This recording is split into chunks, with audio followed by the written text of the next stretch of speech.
Re release அது பற்றி ஒரு வெறித்தனமான ஒரு அப்டேட் ஒன்று கிடைச்சிருக்கு. அதை நம்ம இந்த வீடியோவில் நம்ம பேச போகிறோம். அந்த அப்டேட்டுங்கிறது கேட்கும்போதே அவ்வளோ இனிமையாக இருந்துச்சு. நீங்களும் அது ஃபுல்லாக கேளுங்க. அந்த வீடியோவில் உங்களோட கருத்தையும் பதிவு செய்யுங்க. லைக் பண்ணி, ஷேர் பண்ணி, சப்ஸ்கிரைப் பண்ணி சப்போர்ட் பண்ணுங்கள். சூப்பர் ஸ்டார் அவர்களுடைய 50வது வருடம் இது சினிமாவில். அவருடைய பிறந்த நாள் வரப்போகுது.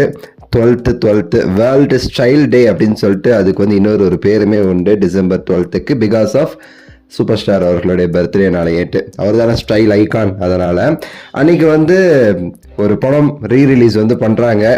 முன்னாடி இந்த பாபா படத்தை பெரிய அளவுக்கு ரீ ரிலீஸ் பண்ணாங்க 2 years பேக்னு நினைக்கிறேன், 2023 அந்த டைமில். இப்போ இந்த படம் ரீ ரிலீஸ் பண்ணுறாங்க. படையப்பா அவங்க எல்லாருக்குமே தெரிஞ்சிருக்கும். ஆல்ரெடி நம்ம சேனல் கம்யூனிட்டி போஸ்ட்டில் கூட போட்டிருப்போம். இதை பற்றி ஒரு முக்கியமான ஒரு செய்தி இப்போ கிடைச்சிருக்கு நமக்கு எக்ஸ்க்ளூசிவாட்டு. ஆக்சுவலாக இந்த படம் நார்மல் படம் மட்டும் இல்லாமல் சில எக்ஸ்ட்ரா சீன்ஸ் அந்த டைமில் இந்த படத்தில் ஆட் பண்ணாத சில டெலிட்டட் சீன்ஸ் எக்ஸ்க்ளூசிவாக இந்த ரீ ரிலீஸில் ஆட் பண்ணி ரிலீஸ் பண்ணுறாங்களாமா. இன்னும் சுவாரஸ்யத்தை கூட்டுறதுக்காகவே இந்த முடிவு பண்ணியிருக்காங்க. நார்மலாக ரிலீஸ் பண்ணாலே அந்த படையப்பா படத்துக்கான மவுஸ் எல்லாருக்குமே தெரியும் எந்த அளவுக்கு அது ஒரு கொண்டாட வேண்டிய ஒரு படம்னு சொல்லிட்டு. அப்போவே அது மிகப்பெரிய ஒரு இன்ட்ரெஸ்ட் ஹிட்டாக அமைஞ்சிச்சு. இப்போ ரீ ரிலீஸ்லேயுமே ஒரு பெரிய ஒரு சாதனை இண்டஸ்ட்ரி ஹிட் படைக்க போகுது.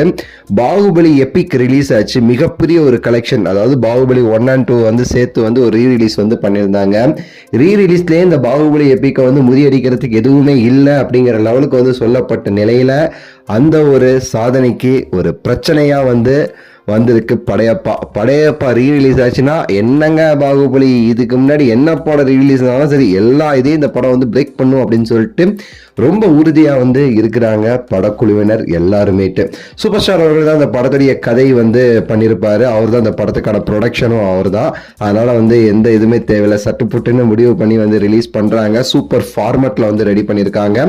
ஆல்ரெடி சொன்ன மாதிரி சில டெலிட்டட் சீன்ஸ் இந்த படத்துல இணைக்கிறாங்கிறது கூடுதல் தகவலே. உங்களுடைய கருத்தை இது குறித்து சொல்லுங்க. யாரெல்லாம் 12/12 FDFS இந்த படத்துக்கு பார்க்க ரெடியா இருக்கீங்கிறதையும் கீழே கமெண்ட்ஸ்ல சொல்லுங்க. லைக் பண்ணி, ஷேர் பண்ணி, சப்ஸ்கிரைப் பண்ணுங்க. அடுத்த வீடியோவில் சந்திக்கின்றேன். நன்றி, வணக்கம், மகிழ்ச்சி.